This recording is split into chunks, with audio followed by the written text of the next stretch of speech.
মোৰ তালৈ এই চিনাৰী দেখি আহিছে তেওঁৰ ভাই ককাই 8জন।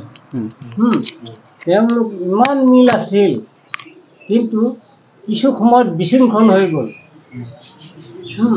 বিশৃংখল হৈ যোৱাৰ পিছত এই চিনাৰীটো লৈ আহিছে, তাৰমানে এড্ৰেছটো লৈ আহিছে, লৈ আহি এই ষ্টেডিয়ামত গ'ল, তাৰ পৰা পঠাই দিলে। আহিল, অহাৰ পিছত মই ইয়াৰ পৰা মায়ঙৰ যিবিলাক আমাৰ তান্ত্ৰিক মোৰ আছে সেই মই দি পঠালোঁ।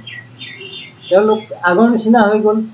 এয়া ৱাল মাৰিছে চোৱা, তুমি এয়া ৱাল, গোটেই ৱাল মাৰি দি থৈ গৈছে। কৈছে কি আৰু কি লাগে, AC ৰুম বনাই দিম। কোনো নালাগে নালাগে, মই ইমান ধনী মানুহ নহয়।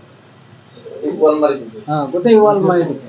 কাৰণ গোটেই পৰিয়ালৰ যেতিয়া শান্তি হৈ গৈছে, তেতিয়াহ'লে মোকোতো শান্তি কৰি থৈ যাব। কিন্তু মই 1 পইচা লোৱা নাছিলোঁ।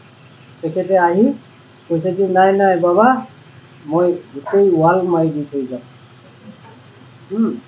তেতিয়া এই ৱাল মাৰি দি থৈ গৈছে। তোমালোকে চোৱা, ভিডিঅ' কৰা।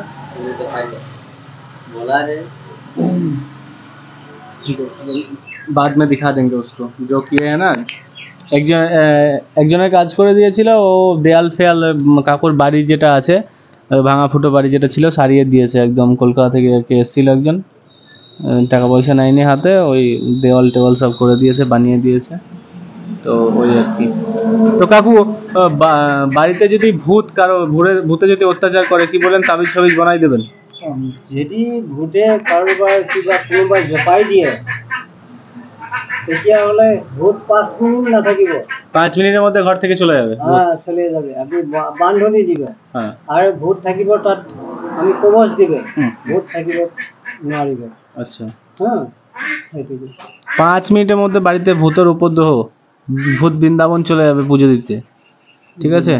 কত যাবে না, বৃন্দাবনই যাবে ভূত। বৃন্দাবনের টিকিট নিয়ে লিলুগালা চলে যাবে, ভূত পুজো করতে যাবে, ঠিক আছে?